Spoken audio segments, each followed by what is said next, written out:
talk dessert. Mouth-wateringly moist, seductively delicious, and wonderfully fragrant, our lemon plum skillet cake comes out of the oven looking like an edible work of art.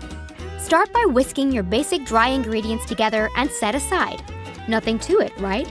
Then, in a stand mixer fitted with the paddle attachment, cream your butter, sugar, orange zest, a bit of liqueur if using, and spices until smooth. You can find lemon plums in the specialty produce section at the supermarket. Be sure to ask your grocer about them if you don't see them right away.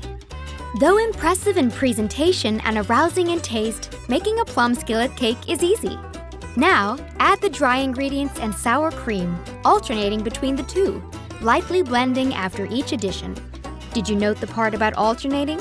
Resist the temptation to just dump all of the dry ingredients and sour cream into the mixing bowl. Why, you ask? Alternating these ingredients is key to a perfectly moist and tender cake. If you add all of the dry ingredients into the creamed butter mixture, the batter will be too thick and you risk overmixing. Overmixed batter means tough, dense cake.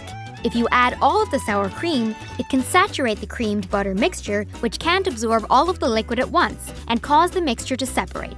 Bottom line, alternate the dry ingredients and sour cream, briefly blending after each addition. Pour your luscious cake batter into a well-buttered cast iron skillet. Now, about the lemon plum. Never heard of it? It's a yummy, lemon-shaped plum imported from Chile that is available for a short few weeks in spring. Fan the thin lemon plum slices in a circular pattern on top of the batter and sprinkle with brown sugar.